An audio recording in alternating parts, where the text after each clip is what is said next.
విశాఖ మధురవాడలో సంచలనం రేకెత్తించిన ప్రేమోన్మాది దాడి ఘటనలో నిందితుడైనటువంటి నవీన్ ను ఇప్పటికే శ్రీకాకుళం జిల్లా బోర్జా పోలీస్ స్టేషన్ సమీపంలో పోలీసులు 6 బృందాలుగా గాలించి అక్కడ అదుపులోనికి తీసుకోవడం జరిగింది. అయితే చాలా బాధాకరమైన విషయం, ప్రేమించినటువంటి వ్యక్తి త్వరలోనే పెళ్లి కూడా చేసుకోవడానికి పెద్దలు కూడా అంగీకరించిన నేపథ్యంలోనే అతను తీవ్రమైనటువంటి ఒత్తిడి బెదిరింపుల నేపథ్యంలో ఈ రోజు ఏకంగా ఇక్కడ రెంట్ హౌస్ లో ఉంటున్నటువంటి ఆ యువతి ఇంటికి వచ్చి దాడి చేసి ఆ తల్లిని పొట్టన పెట్టుకున్నాడు అతను. అలానే ఆ యువతి కూడా ఇప్పుడు హాస్పిటల్లో ప్రాణాలతో కొట్టుమిట్టాడుతున్న సందర్భం. కానీ ఇక్కడ స్థానికంగా ఉన్న వాళ్ళు, ఘటనా స్థలంలో ఉన్న వాళ్ళు చెప్తున్నారు, ఒక ఎస్ఐ గారు ఆ అమ్మాయిని సమయానికి కాపాడి ఉండకపోతే ఇప్పటికే ఆమె కూడా ఈ ఘటనలో ఆ ప్రేమోన్మాది చేతిలో ప్రాణాలు పోగొట్టుకుని ఉండేది అని చెప్తున్నారు. ఇతనే ఆ ఎస్ఐ భాస్కర్ గారు. మీ అందరికీ గుర్తుండే ఉంటుంది, గత కొద్ది రోజుల క్రితం కూడా ఒక భర్త పైన అలిగినటువంటి ఒక మహిళ 4 అంతస్తుల మేడ పైకి వెళ్ళి అక్కడి నుంచి దూకేస్తానని బెదిరించినప్పుడు కూడా చాలా చాకచక్యంగా రెస్క్యూ చేసి సింగిల్ హ్యాండ్ తో ఆమెని పైకి లిఫ్ట్ చేసి ఆమె ప్రాణాలు కాపాడారు. ఇప్పుడు ఈ ప్రేమోన్మాది దాడి ఘటనలో కూడా ఆ యువతి ప్రాణాలతో ఇప్పటికీ ఉంది అంటే దానికి కారణం కూడా ఈ పోలీస్ ఆఫీసర్. ఒకసారి మాట్లాడదాం ఎస్ఐ గారితో. Great job sir. చాలా మంది చెప్తా ఉన్నారు మీ గురించి.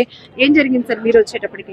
మేము వచ్చేటప్పటికమ్మా అమ్మాయి ఇక్కడ పడి ఉంది, కిందన పడి ఉండడం చూసి మాకు కంప్లీట్ గా అమ్మాయికి పేక దగ్గర కట్ చేసి, చేతి దగ్గర కట్ చేసి ఉన్నాయి. సో అమ్మాయి చూస్తే అసలు మాట్లాడలేని పరిస్థితి. సో ఇమ్మీడియట్ గా మేము అప్పుడు అంబులెన్స్ కాల్ చేసిన టైం పట్టేటట్టుంది, కనీసం రావడానికి ఒక 20 మినిట్స్ పడుతుంది. అలాగే దగ్గరలో ఆటోలు కూడా అవైలబుల్ గా లేదు. సరే ఇంకెందుకు మనం అమ్మాయిని మనమే తీసుకెళ్దాం అని చెప్పి మా స్టేషన్ సంబంధించిన హెడ్ కానిస్టేబుల్ విజయ్, నేను ఇద్దరం కూడా అమ్మాయిని ఇమీడియట్ గా నా చేతుల మీద తీసుకొని అక్కడ ఉన్న క్లాత్ తో మెడ దగ్గర గట్టిగా ఒత్తిపెట్టి, చేతి దగ్గర ఒత్తిపెట్టి మా వెహికల్ మీద డైరెక్ట్ గా హాస్పిటల్ ఐసీయూలోకి వెహికల్ మీద తీసుకెళ్లి అక్కడ అడ్మిట్ చేయడం జరిగింది. అడ్మిట్ చేసి ఇప్పుడు కొంచెం అమ్మాయి పరిస్థితి కొంచెం బాగానే ఉందని చెప్తున్నారు. ఫైనల్ గా అల్టిమేట్ గా ఏంటంటే మనం అవకాశం ఉన్నంత వరకు ఒకరిని సేవ్ చేయాలన్నటువంటి ఉద్దేశంతోనే ఈ పోలీస్ డిపార్ట్మెంట్ లో ప్రతి ఒక్కరు కూడా తమ యొక్క విధిని నిర్వర్తించాలని అనుకుంటారు. దానిలో భాగంగానే నా విధిని నేను నిర్వర్తించాలని నేను అనుకుంటున్నాను. ఇప్పటికి మీ యూనిఫామ్ అయిన రక్తపు మార్కులు అంటే అమ్మాయిని ఎత్తుకున్నాను కదమ్మా, దుప్పటి చుట్టాను, అప్పటికి కూడా బయటికి బ్లడ్ వచ్చింది, నాకు కూడా అంటుకుంది. ఇది పెద్దదేం కాదు, ఒక ప్రాణం కన్నా ఇంకేది ఇంపార్టెంట్ కాదన్నది నా ఉద్దేశం. సార్, ప్రాణాపాయ స్థితిలో ప్రతి సెకండ్ కూడా చాలా గోల్డెన్ అవర్ అని మనం చెప్తా ఉంటాం. మీరు వచ్చినప్పటికీ ఇక్కడే ఇంకా రక్తపు మరకలు కూడా కనబడతా ఉన్నాయి. అదే సిచ్యువేషన్ ఇమీడియట్ గా ఇంకా అంబులెన్స్ కోసం వెయిట్ చేయడం కాకుండా విధి నిర్వహణలో మీరు ఎంత అలర్ట్ గా ఉంటారో మరొకసారి ప్రూవ్ చేస్తున్నారు. సో ఇక్కడికి వచ్చినప్పుడు మీరు సీన్ లోకి వెళ్ళినప్పుడు ఆ పరిస్థితి ఎట్లా ఉంది? అంటే మేము చూసినప్పుడు అసలు ఏం జరిగింది అనేది మాకు తెలియదు. ఫర్దర్ గా అసలు ఏం జరిగింది, లేకపోతే అమ్మాయి సూసైడ్ చేసుకుందా, లేకపోతే ఎవరో వచ్చి చేశారా అనే విషయం కూడా తెలియదు. But what ever it is, ఏదైనప్పటికీ ముందు వాళ్ళని సేవ్ చేయడానికి మన ప్రయత్నం మనం చేయాలనే ఉద్దేశంలో భాగంగా మేము ఆ పని చేయడం జరిగింది. Thank you. ఐసీయూ దగ్గరికి మీరు లోపలికి డైరెక్ట్ గా మేము వెహికల్ 2 వీలర్ కాబట్టి లోపలికి డైరెక్ట్ తీసుకెళ్ళిపోయి అక్కడ డాక్టర్ సిబ్బంది కూడా ఇమీడియట్ గా స్పందించారు. అమ్మాయి అక్కడ అప్పటికి కూడా ఊపిరి ఆడట్లేదు అంటే ఇమీడియట్ గా ముందు ఆక్సిజన్ పెట్టించండి సార్, తర్వాత ఏదైనా చూద్దాం డాక్టర్ని కూడా రిక్వెస్ట్ చేశాను. వాళ్ళు కూడా ఇమీడియట్ గా స్పందించారు. ఏదేమైనట్టుగా అమ్మాయి సేఫ్ గా ఉంటే చాలా, అదర్వైజ్ ఇంకేం అవసరం. Really great job sir. ఎందుకంటే ఇది మీ జాబ్ అయినప్పటికీ కూడా ఇన్ టైంలో మీరు రెస్పాండ్ అయిన తీరు ఇక్కడ చూడొచ్చు. ఎస్ఐ చెప్తున్నట్టు భాస్కర్ గారు, ఆ క్షణంలో ఇంకా మాకు పూర్తిగా ఇక్కడ ఏం జరిగిందో కూడా తెలీదు.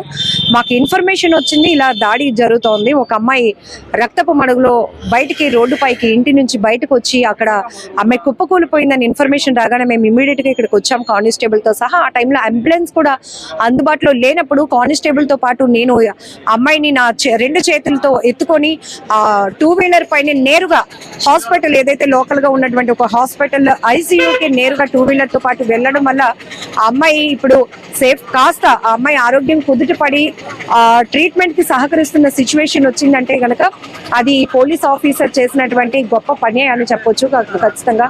ఏదేమైనా ప్రేమోన్మాది దాడి ఘటనలో 42 ఏళ్ల మహిళ, అంటే ఈ యువతి, ప్రేమించినటువంటి యువతి తల్లి అక్కడికక్కడే ప్రాణాలు కోల్పోయింది.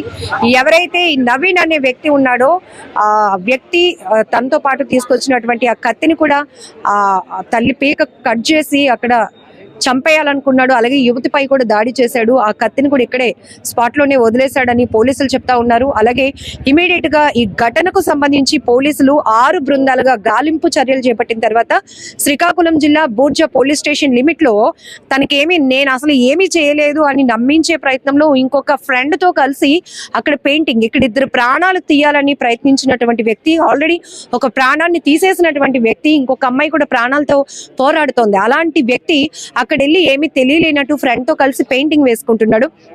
అలాగే ఇక్కడ విశాఖ మధురవాడలో ఈ దాడి చేసిన తర్వాత అతను బైక్ పైనే శ్రీకాకుళం బూర్జా అక్కడ వెళ్ళడం జరిగింది. ఈ లోపనే ఎవరు గుర్తుపట్టకుండా ఉండటానికి తను బట్టలు కూడా మార్చేశాడంట, తర్వాత బైక్ కూడా మార్చేశాడు.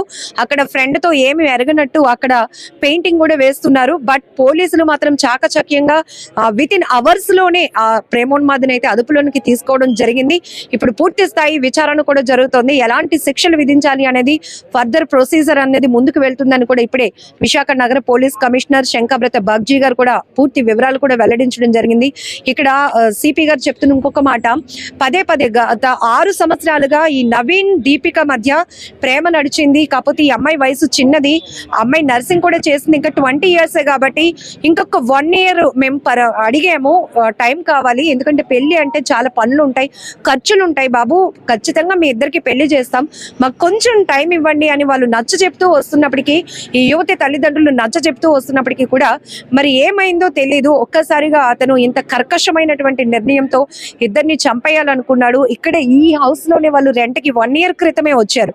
నిజానికి ఇద్దరిది కూడా, అమ్మాయిది అబ్బాయిది ఇద్దరిది శ్రీకాకుళం జిల్లానే, వీరఘట్టంకి చెందినటువంటి నవీన్, అక్కడి నుంచి ఒక 25 kilometers దూరంలో ఉన్నటువంటి ఈ నక్క దీపికకి ఒక పెళ్లి సందర్భంలో ఇద్దరి మధ్య పరిచయం ఏర్పడింది. అది కాస్త ప్రేమగా మారింది. ఇద్దరు ఇరు కుటుంబాల్లో కూడా చెప్పడం జరిగింది వాళ్ళ ప్రేమ వ్యవహారం కోసం. అయితే వయసు ఇక్కడ చాలా చిన్నది, అమ్మాయి వయసు కాబట్టి. అలాగని నవీన్ కూడా స్టేబుల్ కాలేదు, ఇంకా తనేదో డిగ్రీ చదివానన్నాడు కానీ పని చేయడానికి పోషించడానికి కూడా పలానా జాబ్ చేస్తున్నాను అని పర్టికులర్ గా చెప్పడానికి కూడా తను ఏం చేయట్లేదు. ప్రస్తుతానికి జులైగా తిరుగుతున్నాడు కాబట్టి నా కూతుర్ని ఎలా పోషించగలుగుతాడు అనే ఆలోచనతో దీపిక తల్లిదండ్రులు కొంత టైం కూడా అడగడం జరిగింది. ఈ టైం అడిగిన నేపథ్యంలోనే మరి ఒక్కసారిగా ఎలాంటి నిర్ణయానికి పాల్పడి ఈ రోజు ఇద్దరిని చంపేయాలనుకున్నాడు. బట్ ఆ యువత అయితే దేవుడి దయ వల్ల బయటికి తను పీక మొత్తం కట్ చేసేస్తే బయటకు పరుగులు పెట్టి కుప్పకూలిపోయింది. వెంటనే పోలీసులు అలర్ట్ అయ్యి అమ్మాయిని హాస్పిటల్కి తీసుకెళ్లడం వల్ల ఇప్పుడు కొంచెం కోలుకుంటున్న పరిస్థితిలోనికి వెళ్తుందని పోలీసులు అయితే చెప్తున్నారు. మరి అమ్మాయి కోలుకోవాలని మనమందరం కూడా భగవంతుని ప్రార్థిద్దాం. బట్ ఇప్పుడైతే నవీన్ ని పోలీసులు అదుపులోనికి తీసుకున్నారు. ఎలాంటి శిక్ష అమలు కాబోతుందో కూడా ఇక్కడ చాలా మంది వెయిట్ చేస్తున్న పరిస్థితి అని కూడా చెప్పొచ్చు. బట్ ఇక్కడ కేవలం జులైగా తిరుగుతూ అర్ధాంతరంగా పెళ్లి చేసేయాలి అని ఒక తీవ్రమైన ఒత్తిడి, బెదిరింపుల వల్లే ఇదంతా కూడా జరిగిందని కూడా తెలుస్తా ఉంది. ఏదేమైనా ఇక్కడ లోకల్ గా ఉన్న వాళ్ళు కూడా చెప్తున్నారు, చాలా నిరుపేద కుటుంబం, శ్రీకాకుళం నుంచి ఇక్కడికి వచ్చారు. దీపికకు ఒక బ్రదర్ ఉన్నాడు, తను లోకల్ గా ఒక కాలేజ్ లో చదువుతున్నాడు. ఆ అబ్బాయి స్టడీస్ కోసం ఇక్కడికి వీళ్ళు వచ్చి 1 year అవుతుంది. ఇంతలోనే పెళ్లి చేద్దాం అనుకున్నటువంటి ఆ కుర్రాడు ఇట్లాంటి ఘాతుకానికి పాల్పడ్డాడు అని కూడా అందరూ ఒక్కసారిగా విస్తుపోయినటువంటి సందర్భం. ఏదేమైనా చాలా బాధాకరమైన విషయం ఈ ప్రేమోన్మాది దాడి ఘటన. బట్ దీపిక త్వరగా కోలుకోవాలని మనమందరం కూడా దేవుణ్ణి కోరుకుందాం. సొంత అక్క తంతరు, మేము ఉడా రోడ్డు వైపు ఉంటాము. శుద్ధగడ్డ అనేసి ఉంది కదా, అక్కడ ఉంటాం. నేను లేనమ్మా, నేను టౌన్ వెళ్ళాను. మా ఆయన వచ్చారు, పాపకు అడిగా నాన్న వచ్చారమ్మా అంటే భోజనం కంటే వచ్చారు కానీ ఏదో ఫోన్ వచ్చిందమ్మా, నాన్న వెళ్ళిపోయారు అర్జెంటుగా అన్నారు. సరేలే అనేసుకొని నేను ఇంకా అన్నం పెట్టుకుందామని కూర్చోను. ఈలోపు మా ఆయన ఫోన్ చేశారు. ఫోన్ చేసి ఏం మాట్లాడుతుంటే అతనికే తెలియదు, ఏటేటో మాట్లాడేస్తాను. ఏటైందండి ఇంకేటైంది, మీ అక్క చచ్చిపోయింది అనేసి అంటే, అదేటండి మా అక్క చచ్చిపోవడం ఏంటి అన్నాను. ఆడొచ్చి చంపేసి వెళ్ళిపోయాడు, పాపకు పొడిసేసి ఇక్కడ ఘాటెట్టేసి మీ అక్కకి చంపేశాడు అన్నాను. ఇంకా అలా ఫోన్ పెట్టేసి నేను అలాగ జొమ్మించిపోయి పడిపోయాను. తర్వాత ఫోన్ చేస్తే మళ్ళీ వచ్చాను. నేను మా పిన్ని వాళ్ళకి ఫోన్ చేశాను, వాళ్ళకి చెప్పాను. వాళ్ళకి చెప్పేసి ఇప్పుడు వచ్చాను నేను వాళ్ళు తీసుకొని. నేను వెళ్ళలేదండి, నేను చూడలేదు. అందుకే వీళ్ళకి ఫోన్ చేసి వెళ్ళి పిన్ని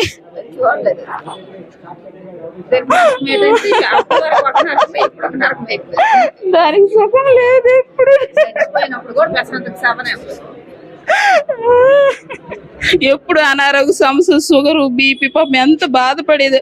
అలాగా అసలు ఎవరితో మా అక్క మాట్లాడదు, చాలా నెమ్మదస్తురాలు. ఇంకా మేము మాట్లాడుతాం కానీ అస్సలు మా అక్క ఏమి చెప్పదు, ఏం జరిగినా సరే సైలెంట్గా ఉంటుంది. ఆ అక్క ఏటైంది అంటే ఏం లేదు అంత మనసులో పెట్టుకుంటుంది. మా అక్క ఎవరితో గొడవలకి వెళ్ళదు, ఎవరికి ఏమి అంత అస్సలు అంత మంచిదే మా అక్క. అందరికీ తెలుసండి దీపిక అబ్బాయి నవీను ప్రేమించుకుంటున్నారని పెళ్లి కోసం అంట. మాకంటే కొద్ది మామూలుగా తెలుసు అంది, మాకు అంత పెద్దగా ఏమీ లేవు. మా అక్క ఎప్పుడు ఏమీ చెప్పదమ్మా, ఎప్పుడు సైలెంట్ గా ఉంటది అంతే. తను ఏమీ చెప్పలేదు ఎప్పుడు మాకు. అలా ఇంట్లో ఉండము, పాప డ్యూటీకి వెళ్తుంది, బావ డ్యూటీకి వెళ్తుంది అంతే, అంతా చెప్తారు కానీ ఏమీ చెప్పదు. సైలెంట్ గా ఉండడం అంతే. అంతవరకే మాకు తెలుసు, ఏమి తెలియదు. అంతకు ముందు మాత్రం ఒకసారి ఫోన్ చేసి చెప్పారు అనమాట, వాళ్ళు సంబంధంకి వచ్చారు, వస్తే మేము ఇప్పుడు చేసుకోము, బాబుకి ఉద్యోగం ఏటి లేదు, ఎందుకు ఇప్పుడు పని లేనప్పుడు ఎలా చేసుకుంటాం అనేసి అన్నారు. అంతవరకే.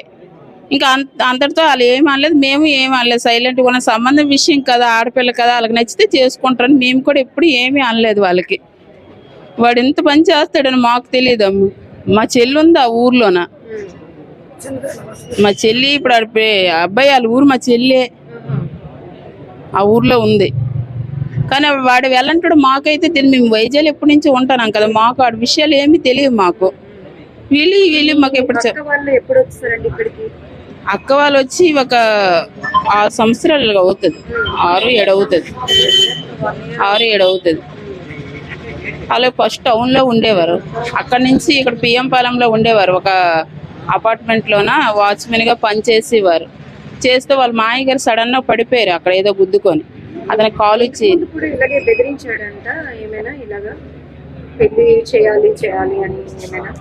మాకైతే ఏ విషయం చెప్తున్నా మాకు ఏమి తెలియదమ్మా, ఆ విషయాలు ఏమి మాకు తెలియవు.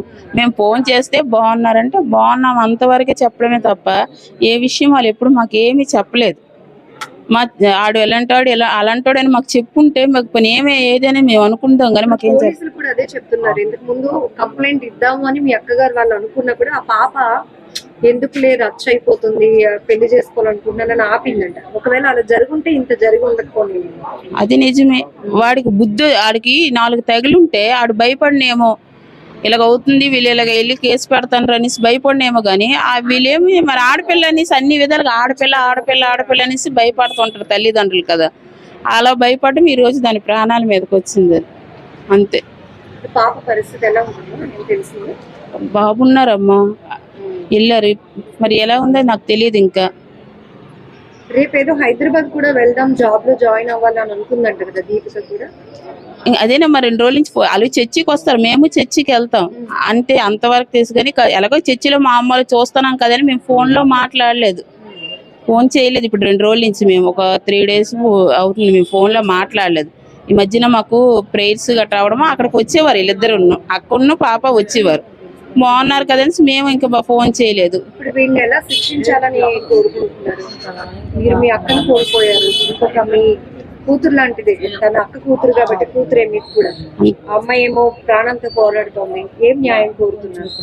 అలాంటోడికి మరి ఏం న్యాయం ప్రభుత్వం విధిస్తుందో ఆ చట్టం అదే. మరి మేము కోరుకున్నట్లు జరగకపోవచ్చు కానీ ఇంకొకడు అలా చేయడానికి భయపడేలాగా ఉండాలి.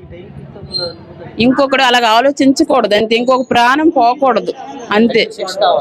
ఆడికి చాలా ఆ శిక్ష అందరు వింటే అలా భయపడాలి ప్రతి ఒక్కరి కూడాను.